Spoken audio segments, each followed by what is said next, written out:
What's going on, everybody? Welcome back to the World War History Bar. Hope you all having a great day. In today's video, we'll be talking about our third and final Axis leader in our whole Axis leaders' childhoods and rise to power. We're talking about Hideki Tojo. If you did miss out on any of our other videos in this series, we'll link a link in the description to that whole playlist so you can go back and watch all the videos if you would like. But first of all, I want to say thank you guys all so much for the support so far. It got up to 25 subscribers faster than me or Chase expected. Just the beginning. It's going to be a slow ascent, but we will continue to power through and bring you guys content all centered around World War II. But if you do enjoy these videos, don't forget to drop a like, subscribe, turn on post notifications so you don't miss out on any of our upcoming videos. And with that said, let's get into Hideki Tojo.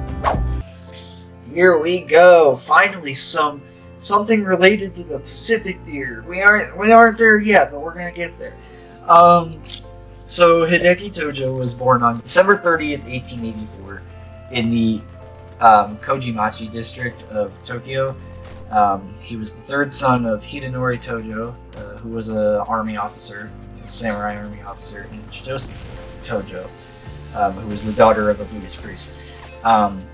So when he was born, he and his family were born into samurai descent, but in a weird way, they were actually poor.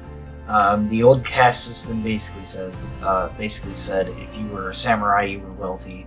The women looked after the kids and did everything else, and you were respected and were very wealthy and also expected to die on the battlefield.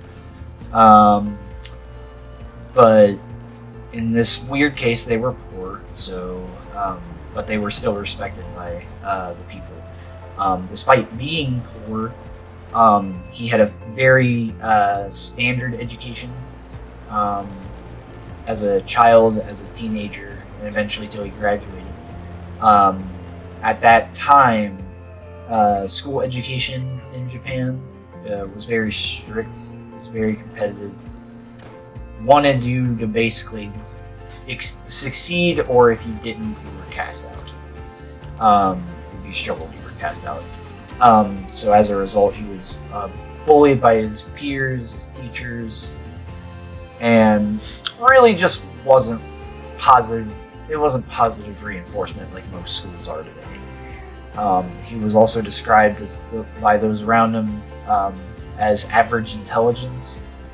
But he made up for that with a very large work ethic. He had a massive work ethic and made up for it, and he ended up graduating at some point in his life. That would be in March of 1902. He would graduate from the Imperial Military Academy, and he would immediately enlist in the army. He would enlist as a second lieutenant, and he would serve in Russia as a part of a Japanese expeditionary force that was deployed along with other Western countries to help the White Army of Russia to fight against the Red Army of, the Bolshevik Red Army, the communists that were trying to take over Russia at this time. This was right near the end of the First World War.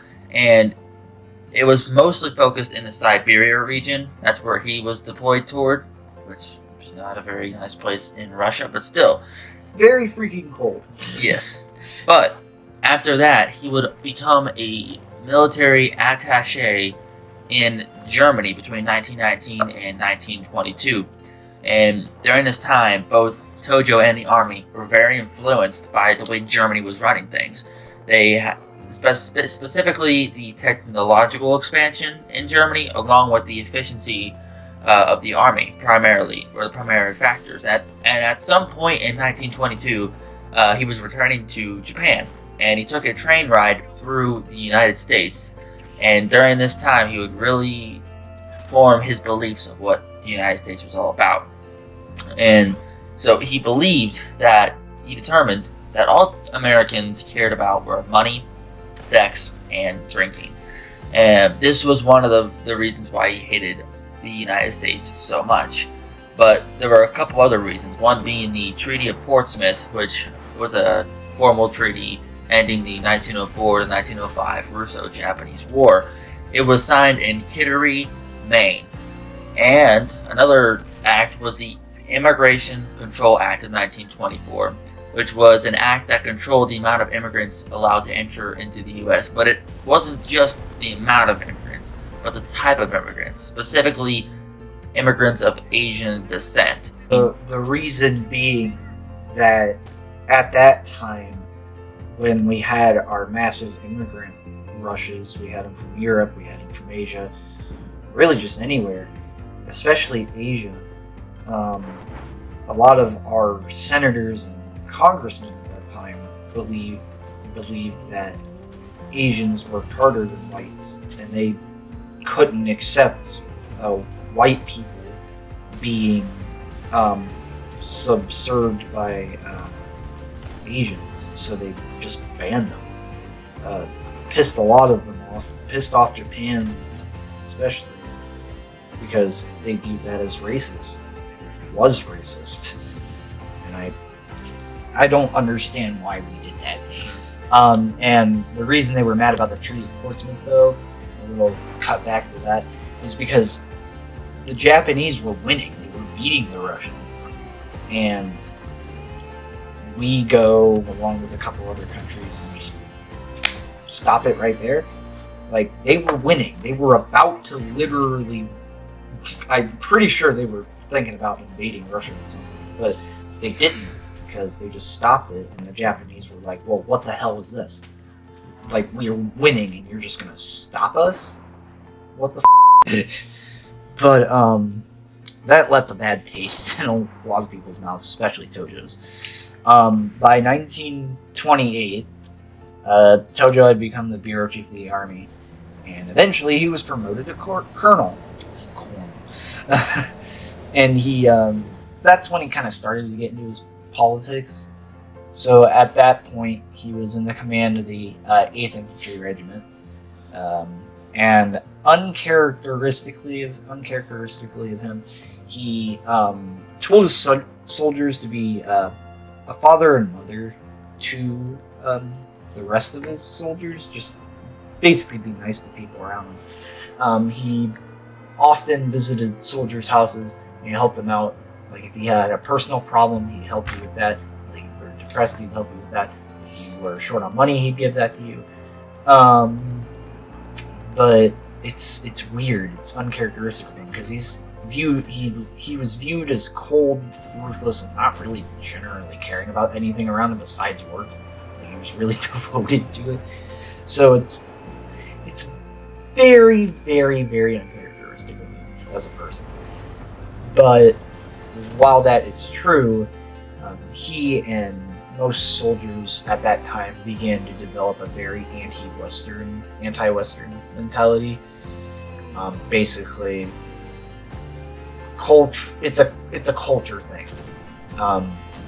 The West being basically everywhere, or starting to be everywhere at this point. They didn't like that. They just didn't like how Western countries, Europe, America, all that, they didn't like how they were doing things, and they referred to this sentiment as the Eroguro Nonsensu.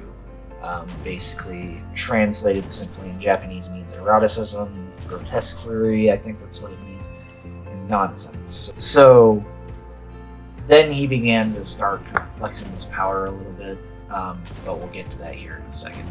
So, and now we get to a part where he really starts to ramp up his political journey. On the 30th of July 1940, Tojo was appointed army minister in the second Fumimaro Konoe regime, and he was appointed by the Lord Keeper of the Privy Seal, Koichi Kido, who had recently been appointed to that position. And the reason that Kido appointed Tojo was because back in the 1930s, he had helped create an alliance between the reform bureaucrats and the army's control faction. The control faction was specifically centered around Tojo. The reason that Konoe also appointed Tojo was, just how much their beliefs correlated. It was just perfect. There was no other person that fit that spot so much. So Konoe appointed Tojo to secure the army's backing for his foreign policies. Tojo was known as a militant ultra-nationalist. He believed the emperor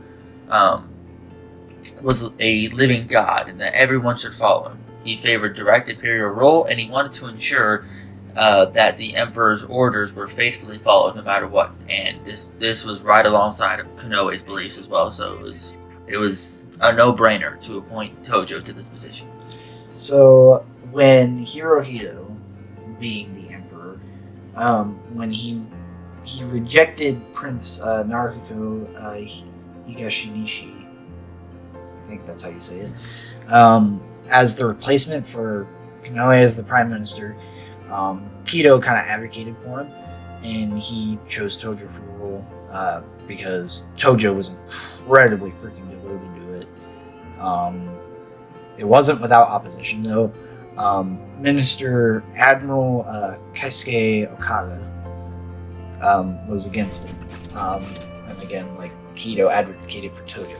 So in the end, they reached a compromise with him, where they could allow Tojo to become the prime minister while they were kind of reviewing how they were going to tackle a crisis with the United States, like if there was a war or if anything else of that nature.